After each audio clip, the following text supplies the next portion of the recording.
if suddenly there was a threat to this world from some other species, from another planet.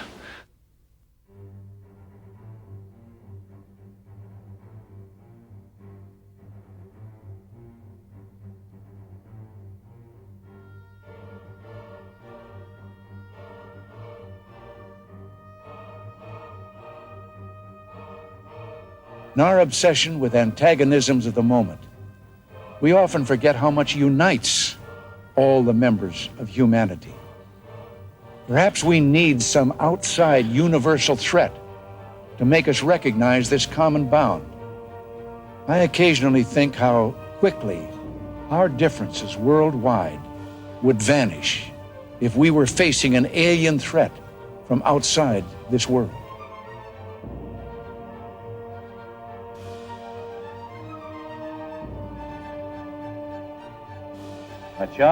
This is just the beginning. And space is the inescapable challenge to all the advanced nations of the earth. And to establish the United States as the preeminent spacefaring nation. First for the coming decade, for the 1990s, space station freedom. And next, for the new century, back to the moon, back to the future, and this time, back to stay. And then a journey into tomorrow, a journey to another planet, a manned mission to Mars. Back to the future. These words might have been more than a speechwriter's choice slogan. A space base on Mars, in the future or in the past? There is evidence that a space base existed on the planet Mars in antiquity.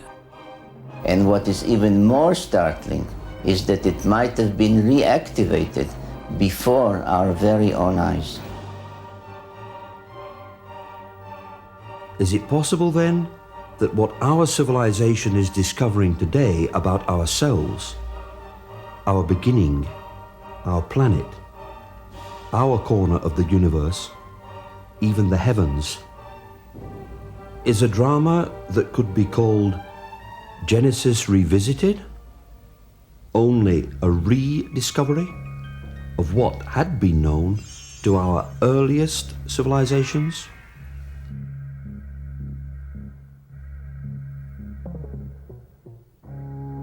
The last decades of the 20th century have witnessed an upsurge of human knowledge that boggles the mind. Our advances in every field of science and technology are no longer measured in centuries or decades, but in years or even months. They seem to surpass in attainment and scope anything that man has achieved in the past.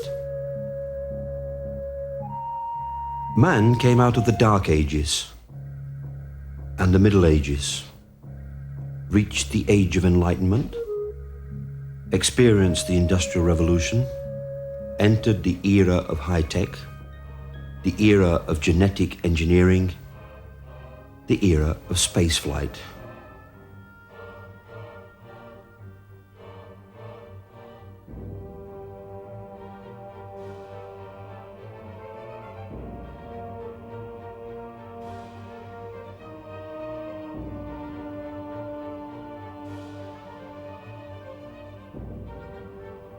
Space shadow. 4 forward, drift into the right a little. 30 seconds. Forward, drift. We copy you down, Eagle. The Eagle has landed. Astronauts who land like eagles. In antiquity, they were called Anunnaki, those who from heaven to earth came.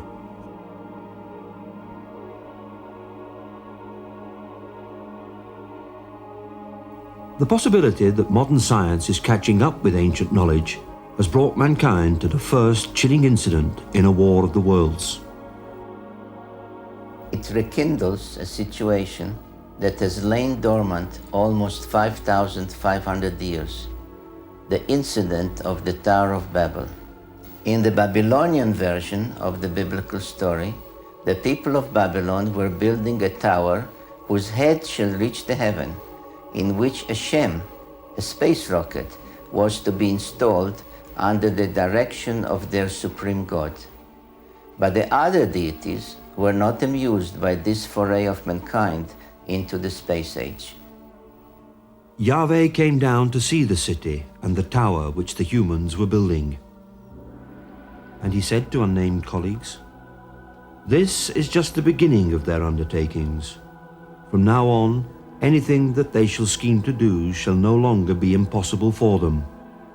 Come, let us go down and confuse their language so that they should not understand each other's speech."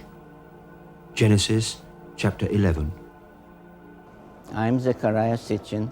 I devoted a lifetime to the study of ancient civilizations, ancient languages, their art, their beliefs, and the knowledge that they had. And the question is, when you study, when you look at all that, is it myth, is it mythology, or did it really happen? I believe it all really happened. You are invited to join me in a journey in a time machine. A magical journey taking us to the past through the work and achievements of archaeology. Ancient knowledge. How much did they really know? How much do we know about them? Thanks to archaeology, we now know that man's first great civilization blossomed out almost 6,000 years ago.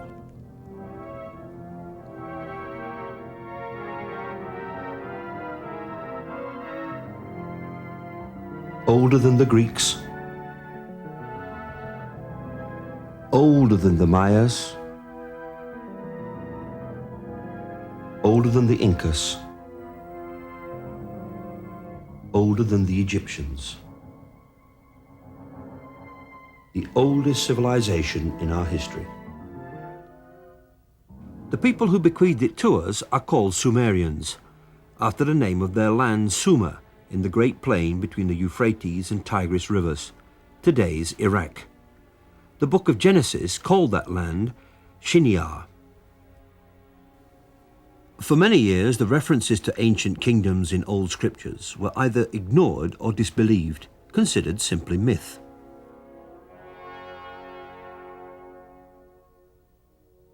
We now know that they were historical records of real, flourishing, and incredibly advanced cultures.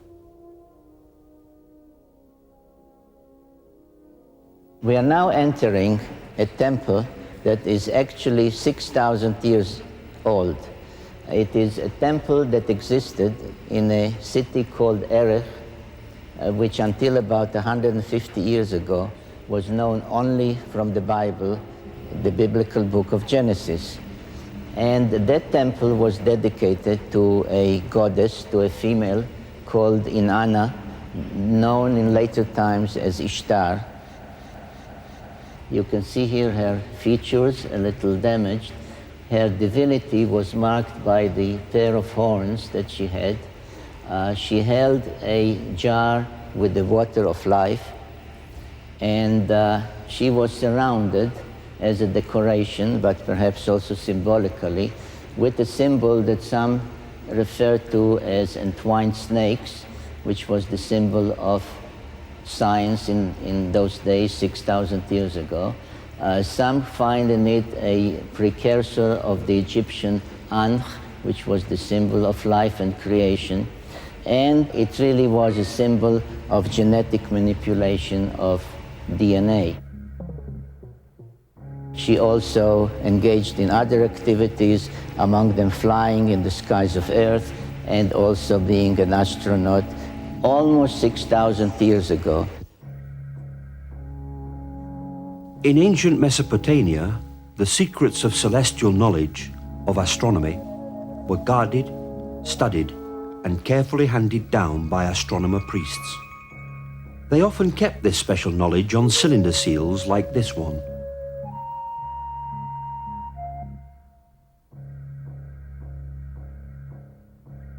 This clay tablet is the print of a seal about 4,500 years old.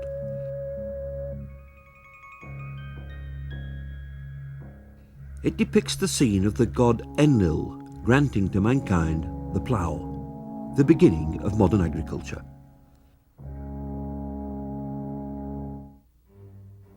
But very interestingly, we see at the top here, as the background of the cylinder seal, a depiction of the complete solar system, with the Sun in the centre, and all of the planets we know of in their correct order, with their correct sizes. Plus, one more planet, which is still unknown to modern science, but is being actively searched for, because it does exist, as astronomers now concur with ancient knowledge.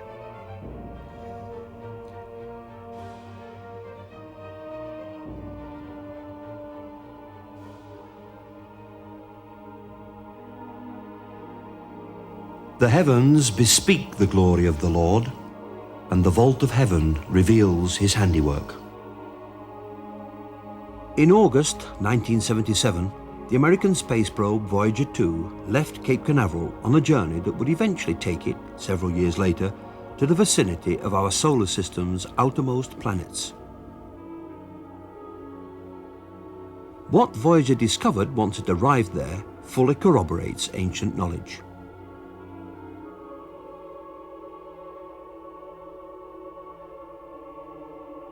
Oh my God! For the first time, man is actually seeing Uranus. And it is exactly as the Sumerians had described it 6,000 years ago. Yes, no doubt.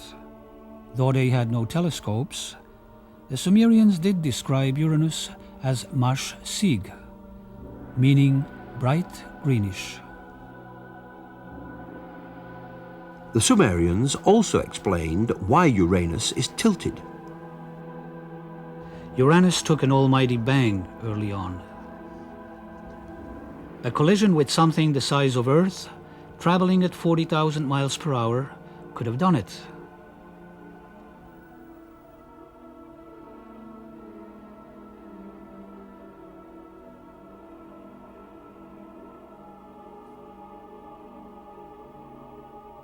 What a strange feature.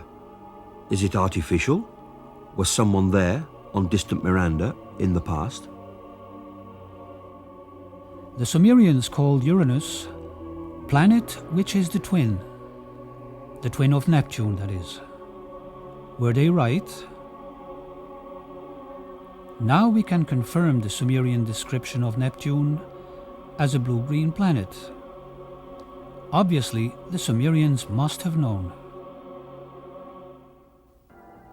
Is it possible that mankind is only just catching up with ancient knowledge?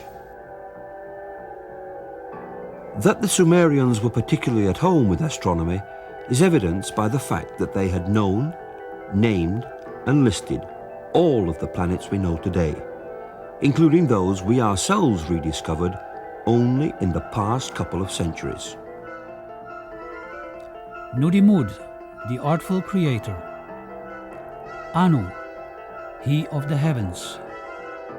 Anshar, foremost of the heavens. Kishar, foremost of firm lands. Rakish, the hammered bracelet. Lachmu, their god of war.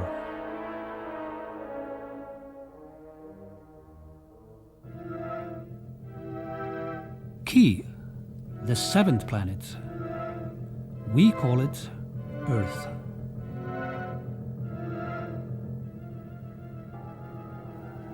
The seventh planet, the sacred number 7, 7 days in the week, 7 days of Genesis, 7 tablets of creation. Sumerian cosmogony answers many puzzles that still baffle modern science. Central to it was the tale of a celestial collision and knowledge of a solar system with 12 members. That ancient knowledge included the planets Uranus and Neptune, supposedly unknown until discovered in 1781 and 1846, and even Pluto, not discovered until 1930. But most surprising was the inclusion of one more large planet as the 12th member of our solar system. The story of this planet, as told by the Sumerians on their 7 tablets of creation, begins 4 billion years ago, when our solar system was much younger and our own planet Earth did not yet exist. Out of deep space, there appeared an intruder called Nibiru. Drawn into the center of our solar system, passing by Neptune and Uranus and Saturn and Jupiter, it faced an older planet called Tiamat.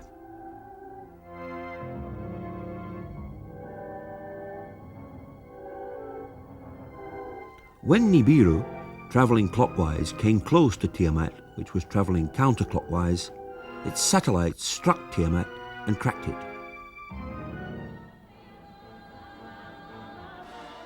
In a series of collisions, one half of Tiamat was smashed completely into bits and pieces. It became the comets and became what the Bible and the Sumerian epic called the firmament, what we call the asteroid belt.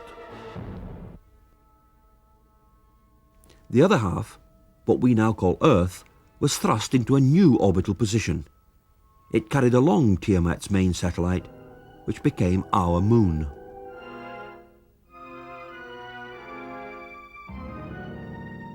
Nibiru itself was caught into a permanent clockwise orbit around our Sun, returning to our neighbourhood once in every 3,600 years and forever becoming the 10th planet of our solar system. This tale of creation echoed through all the ancient cultures, becoming part of the scientific knowledge that we find in the Old Testament, in the creation story of Genesis. Modern astronomy and recent discoveries corroborate this millennia-old tale. So, according to ancient knowledge, Earth was not originally a member of the solar system.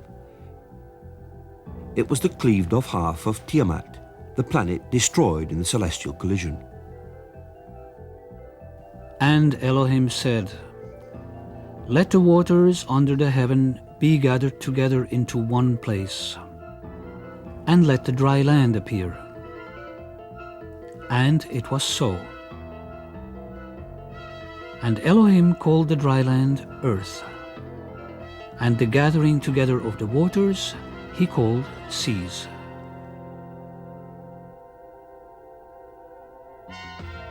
This is what the ancient peoples firmly believed.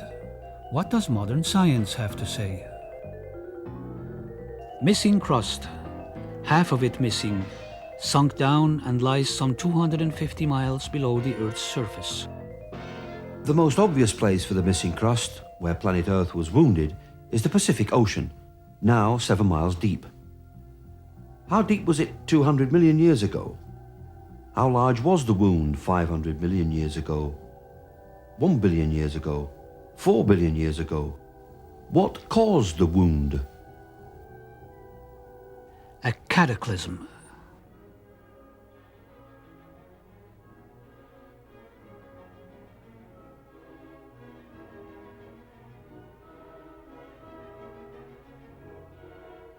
Seven tablets of creation, 7 days of creation. Anunnaki, Elohim, Enuma Elish, Genesis. When in the heights heavens had not been named, and below earth had not been called, naught but primordial Apsu, their begetter, Mamu, and Tiamat, she who bore them all. Their waters were mingled together. No reed had yet been formed, no marshland had appeared. Enuma Elish.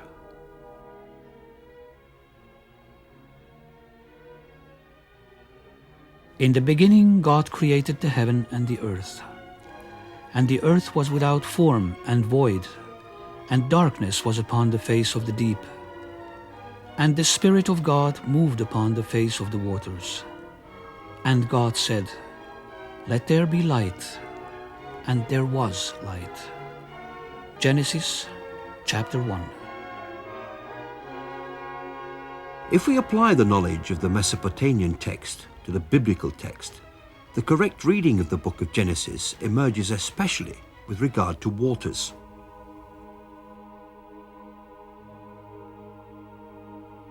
And Elohim said, "Let there be a firmament in the midst of the waters, and let it divide the waters from the waters. And Elohim made the firmament, dividing the waters which are under the firmament from the waters which are above the firmament. And Elohim called the firmament heaven." Upper waters, lower waters. What did the Bible mean by that? What has modern science discovered? The Sumerians described Uranus and Neptune as watery planets.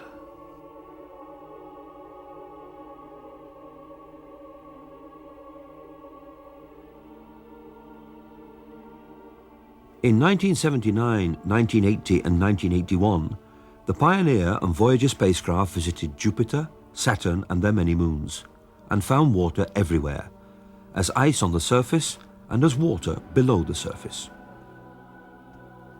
There was water on Io, a moon of Jupiter, and on Jupiter's moon Europa, on Saturn's moon Enceladus, and its moon Tethys, and in the magnificent rings of Saturn. Modern science has confirmed the ancient assertion to the full. There indeed have also been waters above the firmament. A most spectacular corroboration of the presence of waters above came with the return of Halley's Comet to our vicinity in 1986.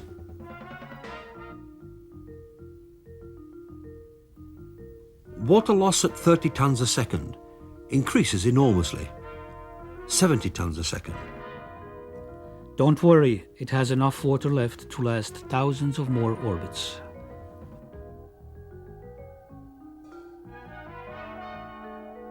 The core, half the size of Manhattan Island, contains melted ice. 4 billion years old, 90 million miles away from the Sun. Halley's Comet has been visiting us roughly every 76 years. Was it known even in antiquity? The unusual celestial object, reported in Babylonian texts to have been seen in the year 164 BC, is believed to have been Halley's Comet. Significantly, it was considered the scepter star of Israel. I see it, though not now. I behold it, though it is not near. A star of Jacob did course. A scepter of Israel did arise. Numbers 24:17. Halley's Comet and its likes are truly the messengers of Genesis. And what about waters below the firmament? Data obtained by unmanned spacecraft in the 1970s, and again in 1990 and 1991, reveal that Venus may have had seas, lakes and rivers in the past. Even Mercury, so close to the Sun, had an icy past and still has water ice at its poles. When the Italian astronomer Schiaparelli announced last century that he had seen canals on Mars, he was disbelieved. So was the American astronomer Lowell in 1916. But the unmanned spacecraft sent to Mars by NASA found evidence of ample water in that planet's past.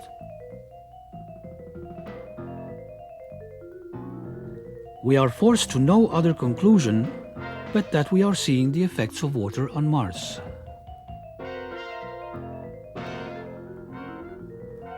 Mars once had enough water to form a layer several meters deep over the whole surface of the planet. So, what had started out as a dry and barren planet has emerged in the past decade as a planet where water was once abundant. Mars has joined Venus and Earth in corroborating the Sumerian concept of water below the firmament.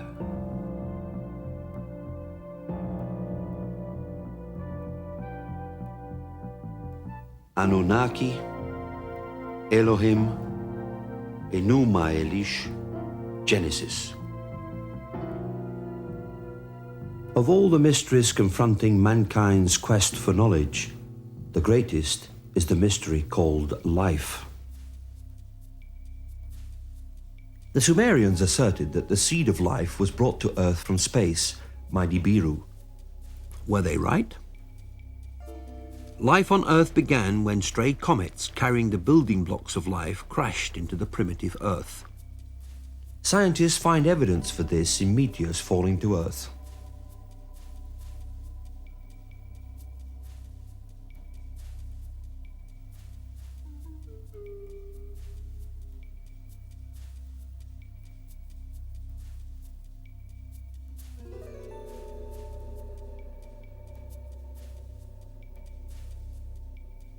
See, what we are trying to find out in the meteorites is to see whether there are any of these molecules related to life. There are certain molecules like the amino acids which may be described as the building blocks of life. What does that imply is that all those events that led to life may be common in the universe. Directed panspermia is reviving the notion of seeding the Earth with the first organisms or spores from an extraterrestrial source. Not, however, by chance, but as a deliberate activity by an extraterrestrial society. 3.8 billion years ago, a primordial gene might have appeared whose message was the biblical injunction, "Go out into the world, be fruitful and multiply." This would be possible only in the case of extraterrestrial origin. Thus did evolution begin. As we read in the Bible, it was only after all the fishes of the sea, and all the fowl that fly the skies, and all the animals that fill the earth, and all the creeping things that crawl upon the earth, it was only then that Elohim created the atom. We are not the oldest story of evolution, only its last few pages. Let's get back to the Sumerians' oldest writings. We read that their creators were the Anunnaki, the people who had come to Earth from Nibiru. In advance of their landing on Earth 445,000 years ago, they sent their robots to scout the unknown planet.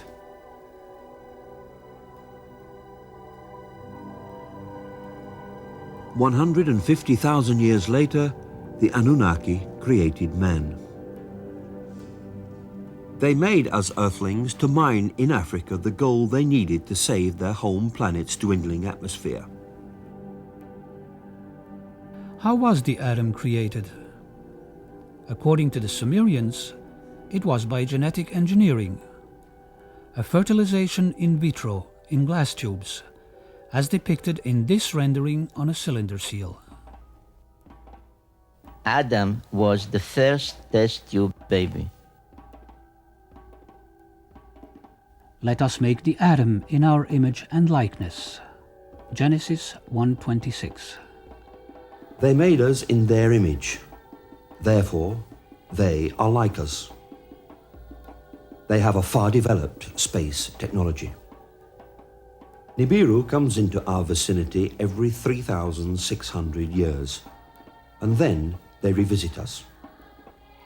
Every time they give us opportunities for a sudden technological jump, for better medicine, for a greater science, for a better agriculture, as they have already done in our recent and ancient past.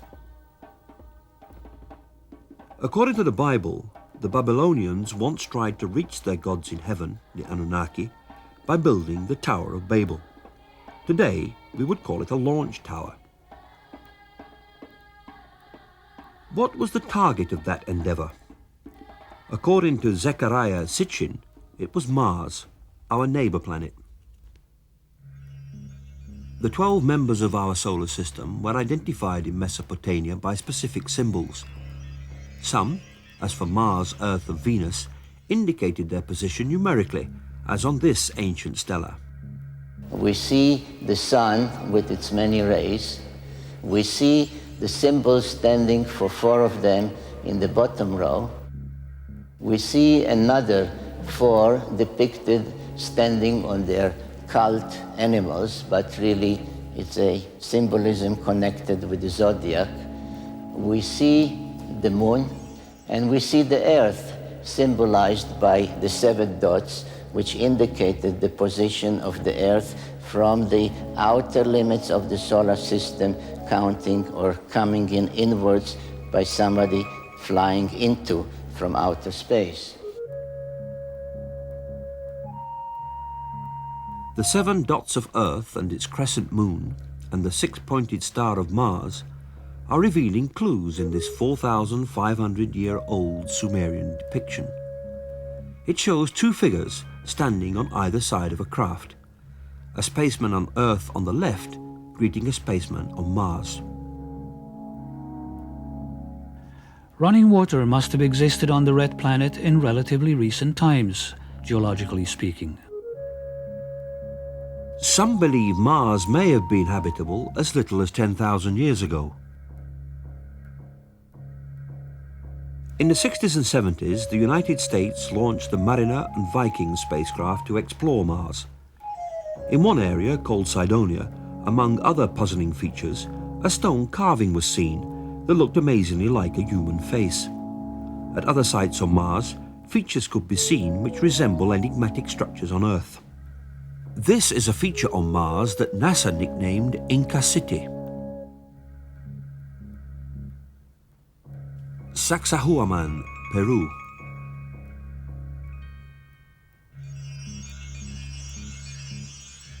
Mars. Nazca, Peru, attributed to the gods.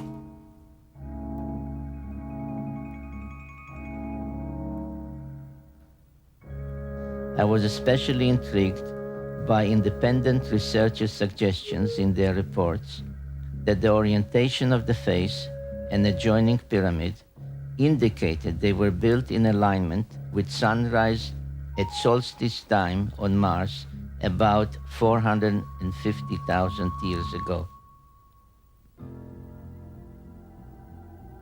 According to my conclusions, the Anunnaki had first landed on Earth about 450,000 years ago. It was perhaps no coincidence that the 2 dates coincide.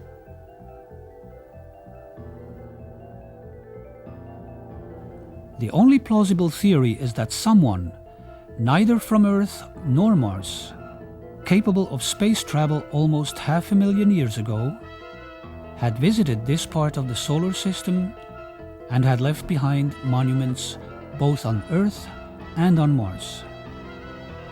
The only beings for which evidence has been found are the Anunnaki. The Sumerian tablets refer to the station planet Mars as the traveler's ship.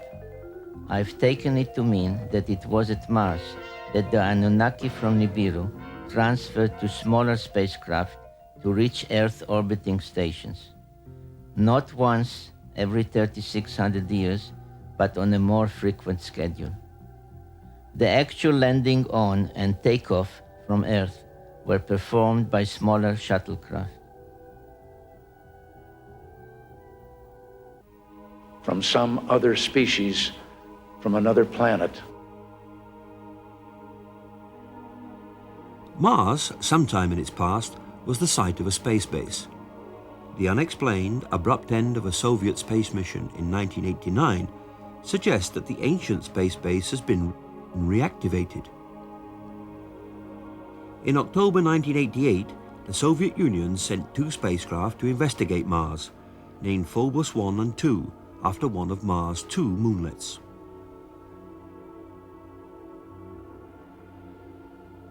Although launched by the Soviets, the mission actually represented an international effort of an unprecedented scale, with more than 13 European countries participating officially, and British and American scientists participating personally, though with their government's knowledge and blessings.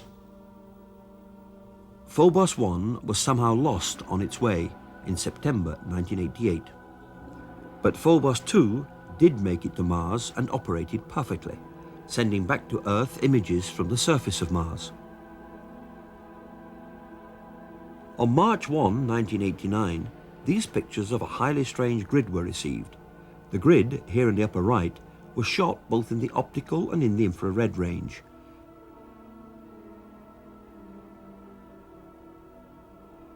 Later, they were merged into this composite. And here is what this amazing grid looks like once the optical image is enlarged. Then, for the next 24 days, no other pictures were released. On March 26, Phobos 2 sent back images, taken just south of the Martian equator, of this uncanny elliptical shape, aligned with this long linear strip stretching for 300 kilometers.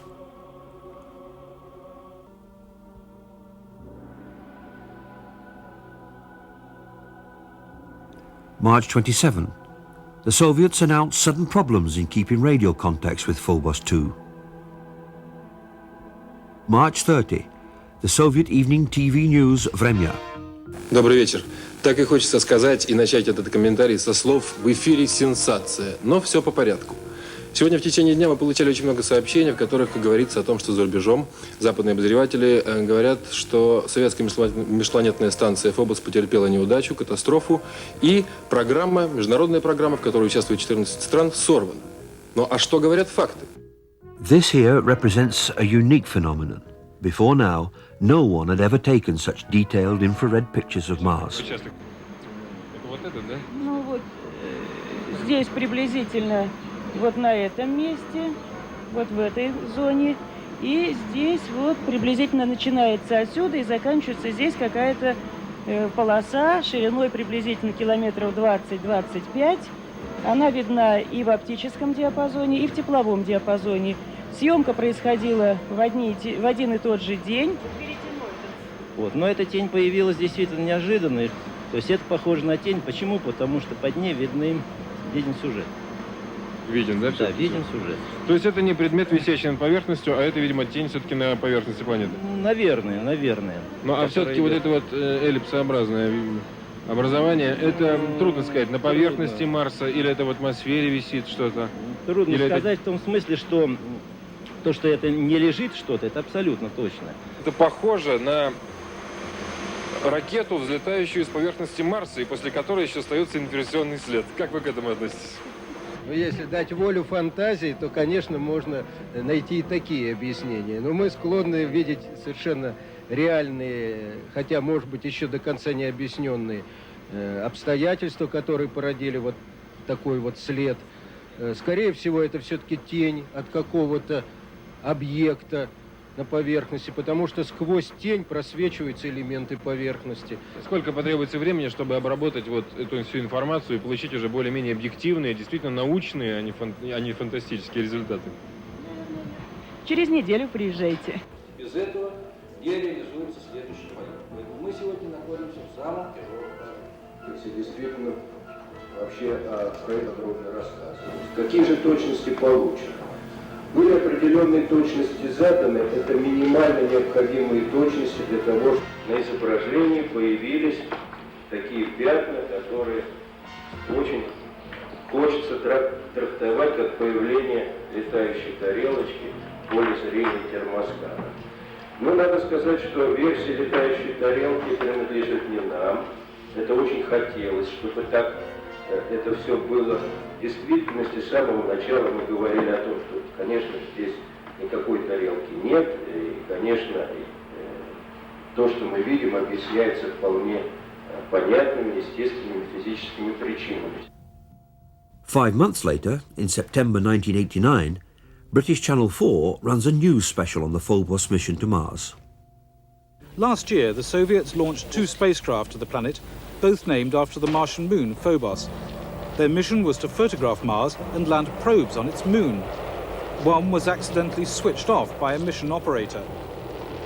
But the second reached Mars and transmitted pictures that are still puzzling Soviet scientists. As it swung over the equator, it took pictures from a height of 6,000 kilometers. This is an infrared photograph. It shows differences in temperature. The dark patches are colder.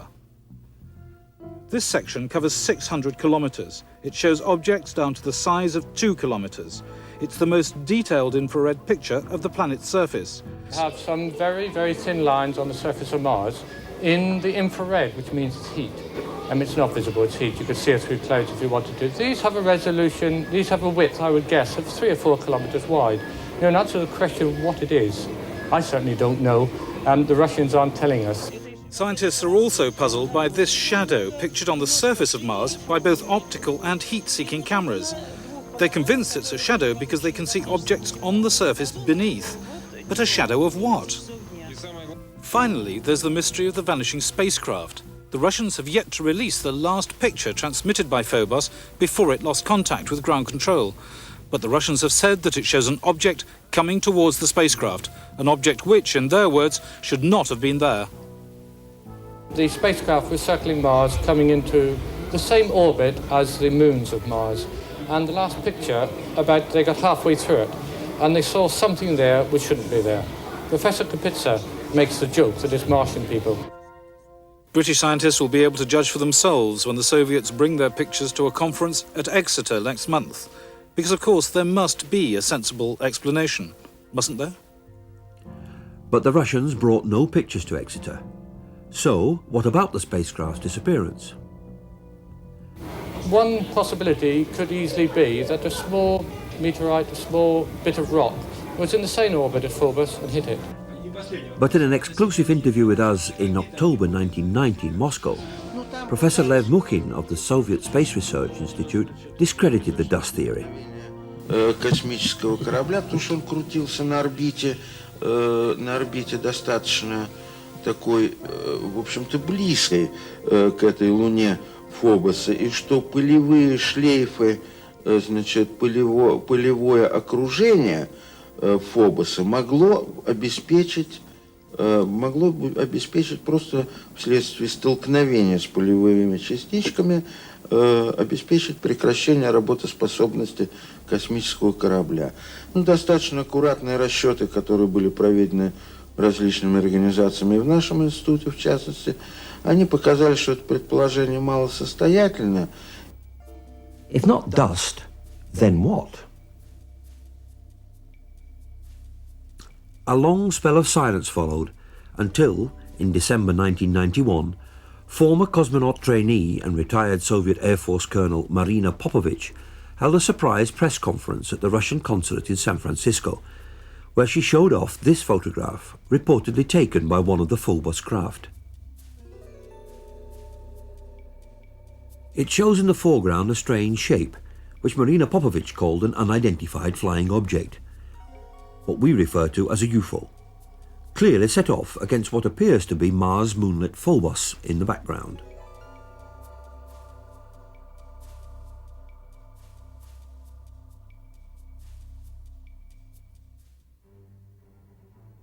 So, what about the mysterious shadow? Well, the Russians said it turned up all of a sudden, that it was something that shouldn't have been there, a shadow of some object above the Martian surface. But that's not all.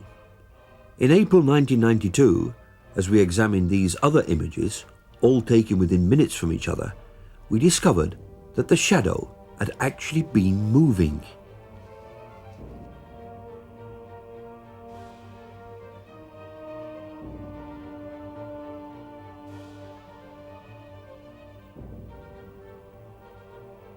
So the mystery remains, what caused the spacecraft to destabilize? Was it a malfunction, or was there an outside cause, perhaps an impact? The question that arises is indeed a simple one. Was the spacecraft Phobos 2 hit by something that put it out of commission? The circumstances in which Phobos 2 was lost suggest that someone might be back on Mars, someone ready to knock out what to them is an alien spacecraft. It's one small step for man, one giant leap for mankind. If we can go out into space, could someone from space come here? When NASA launched the Pioneer 10 spacecraft in 1972, it attached to it a golden plaque.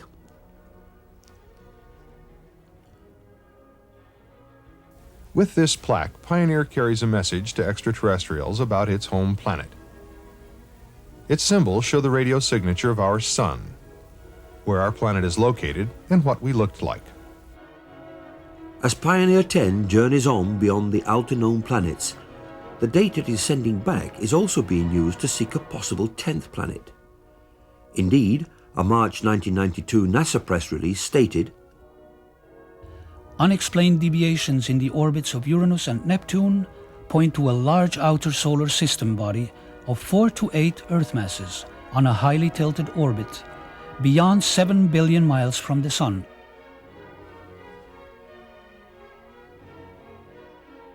In the past 2 decades, astronomers have joined the search to look for one more planet in our own solar system.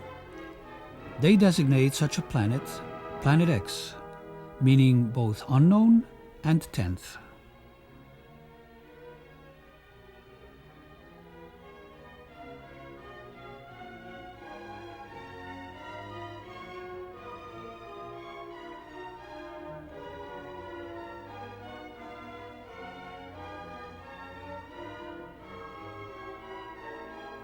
Maybe you wish to tell us in a few minutes the nature of those discoveries. I'd be happy to, and you're absolutely right. And as a matter of fact, the date on here, I was just noticing, is 14 August 1978, which was just about 6 weeks after we discovered the fact that Pluto has a satellite. Once you have a satellite for a planet, you can determine how heavy it is. It turns out Pluto was very much smaller and lighter weight than we had thought, which meant that Pluto has no influence, no appreciable influence on the motions of the planets Uranus and Neptune. At that point, we voiced a hypothesis that this means that there is at least one yet to be discovered planet in the outer reaches of the solar system, and this naturally led directly to you and your interest in what we're doing, and that's when you sent me this book. You have then postulated the existence or the appearance in some time years ago of a celestial body which you, I think, named in that paper an intruder. Yes. Which may have collided with or somehow turned on their side both Uranus and Pluto.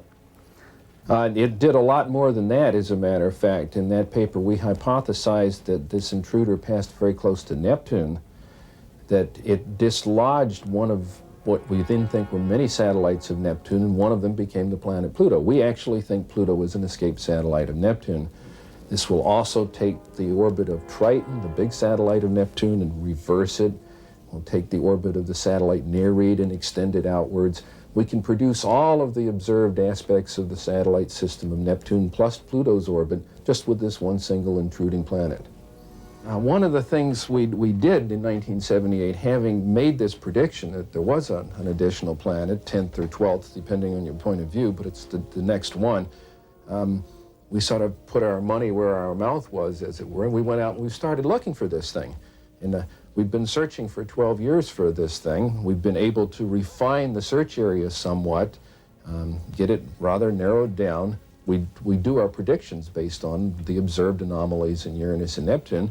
We actually are currently looking down in the region of Centaurus, which is just south of the constellation Libra, but very close to the area that you've talked about. I think, Dr. Harrington, you have a pretty good picture, at least in your own mind, of what we are talking about, a big planet, a small planet. Well, if it is in the kind of orbit that we describe here, it would have to be a planet that would have a mass something like 3 to 5 times the mass of the Earth. This would put it intermediate between the gaseous planets like Uranus and Neptune and the terrestrial planets that we have in the inner part of the solar system. So if this planet turns out to be in a 3,600-year orbit, then its mass will be correspondingly larger. But we're talking about something that's a perfectly reasonable kind of planet. It looks like a good, nice planet, small enough that it's not going to be completely enveloped in gas, so it's perfectly capable of supporting life forms of one kind or another. This one here is a map of the solar system as we know it. The inner planets, this is the orbit of planet Pluto, and this here is the orbit that I have proposed for the 10th planet, and here's where we think it is right about now in its orbit. This is your orbit for the planet, yes. And showing that it would come out of Sagittarius in biblical time, and that once you allow for precession, it would be around into Libra by now, and, which is, again, approximately the area that we're looking in. If Planet X exists, we are not alone in this solar system. Astronomers are so sure of the 10th planet, they think there is nothing left but to name it. Alone he stretches out the heavens and treads upon the farthest deep. He arrives at the Great Bear, Orion and Sirius, and the constellations of the south. He smiles his face upon Taurus and Aries. From Taurus to Sagittarius he shall go. The books of Job and Amos. Is modern science really catching up with ancient knowledge?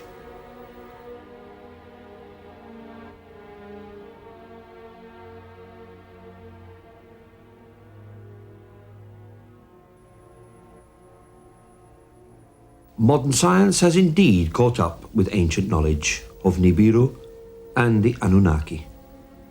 And man knows, once again, that he is not alone.